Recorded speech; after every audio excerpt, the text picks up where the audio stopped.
and they are looking for 10 finalists from the entries. The panel then meets to decide from those finalists which are to receive training grants.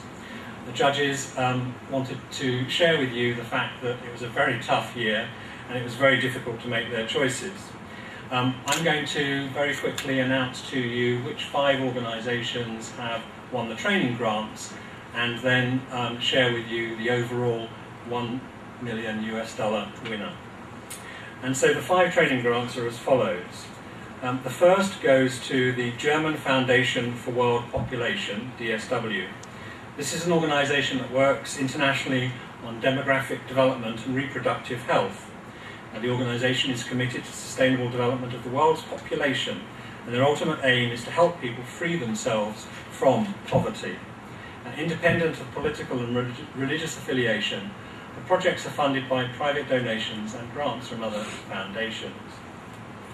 The second grant winner is Fundación del Empresariado Chihuahuense, or FECHAC for short, from Mexico. This is a fund established by local business leaders with the support of local government and the Mexican State Congress, a real public-private partnership coming about after a 1990 natural disaster. The FECHAC is independent, not-for-profit organisation which helps to address critical needs of the Chihuahua community and improving the quality of life for local people. The main areas of work include education, health, well-being, and the development of social responsibility. Over the last 10 years, it has invested some $55 million into some 17,000 activities, including building, rebuilding and refurbishing healthcare institutions, schools, and providing care for elderly and training for micro-enterprise owners. The third grant winner is Instituto Terra from Brazil. Instituto Terra is a not-for-profit organisation founded in 1999, promoting the growth of conservation areas and sustainable use of Atlantic forest biodiversity. Located at the Bulchao farm, Aimores in Minas Gerais, it covers an area of several thousand hectares and is the first private natural heritage reserve to be created in a degraded area of the Atlantic forest. Instituto Terra is working to return the Atlantic forest of the Rio Doce Valley to its rich diversity, stimulate social development and promote the recovery, conservation and balanced use of the environment. And we're also delighted that a 4th grant winner this year is the Nandi Foundation here in India, a not-for-profit organisation dedicated to eradicating poverty through public-private partnership. Founded in 2001, the Nandi Foundation strives to improve the lives of the marginalised through innovative social alliances and entrepreneurship, and by promoting thought leadership on development issues, and building a critical mass of media, academic, government, corporation, community, and individual participation in solving problems. Nandi's focus areas are education, health, and livelihood, 3 major aspects of poverty reduction. And the last grant winner is Sustainable Energy Africa from South Africa. This organisation promotes sustainable energy approaches and practices through research, capacity building, information, dissemination, project implementation, lobbying, and networking. The organisation's skills and experience include in urban and regional planning, engineering, environmental science, and education. So these are the 5 grant winners who will receive an opportunity for a senior executive to attend a cross-sector partnership postgraduate course at Cambridge in the UK. And finally, I have the honour and the privilege indeed of being here today to announce the winner of the 3rd ALCAN Prize for Sustainability. And this year being awarded to an outstanding NGO from India. It's having a major impact on communities here, and has over the last few years indeed been helping to transfer that experience to other countries. And the winner is the Barefoot College of India. Congratulations. Barefoot College puts practical knowledge, such as how to create and manage solar power and rainwater harvesting systems, into the hands of India's rural poor, so they can build and maintain their own sustainable communities. The Barefoot College began in 1972 with the conviction that solutions to rural problems lie within the community.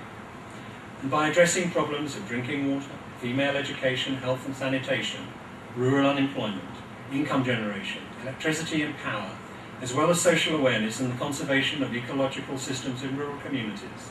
Barefoot supports the poorest of India's poor by emphasising practical knowledge and skills over paper qualifications through a learning by doing process of education. Now, we're delighted to have with us Barefoot's founder and director, Bunker Roy. Before I'd like to ask Bunker to join us to say a few words, I'd like to read you a message which was sent to Bunker from the President of the International Business Leaders Forum, His Royal Highness the Prince of Wales. And you'll be getting this information in your hands. Bunker, the Prince writes, I am so very pleased that the Barefoot College has been awarded the 2006 ALCAN Prize for Sustainability. Since I first visited the Barefoot College in Telonia, Rajasthan, I have seen at first hand how empowerment of villagers to develop their communities and control their destinies through education and the application of appropriate technology and thoughtful stewardship of natural resources such as water and energy are critical to the sustainable development of rural India. The Barefoot College, the Prince continues, has been an inspiration to other communities in India and elsewhere. The lessons of rainwater harvesting, renewable energy, and rural participation are a beacon of hope for countless rural communities threatened by the forces of globalization and urban migration. I very much hope that the recognition for years of collective effort through the award of the ALCAN Prize, organised by my International Business Leaders Forum, with the independent adjudication of a panel of international advisors, will help advance the cause of social enterprise and grassroots sustainable development. It gives me the greatest possible pleasure to send my heartfelt congratulations to Bunker Roy on this richly deserved award. His Royal Highness the Prince of Wales, Clarence House in London. Bunker, please come and join us.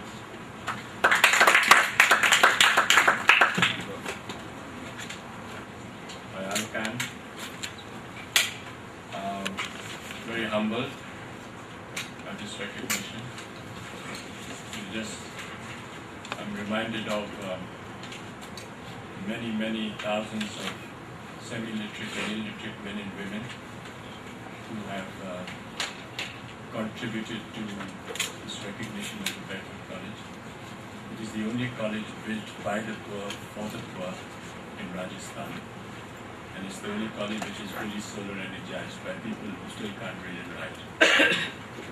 We have an approach which we call the Barefoot approach. And the whole idea is to demystify and decentralize the ownership, the control, and the administration of resources, natural resources, to the very poor, so that it is a model of sustainability which we can replicate all over the world. We have right now in Telonia, which is a very small village, 100 kilometers from Jaipur, men and women from Afghanistan, from Bolivia, from Gambia, and hopefully some from Timbuktu. 5 women from Timbuktu are coming, hopefully by December.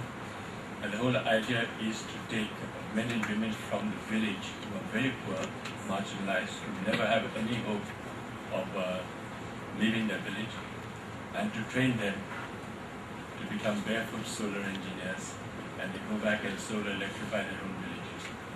So I will share this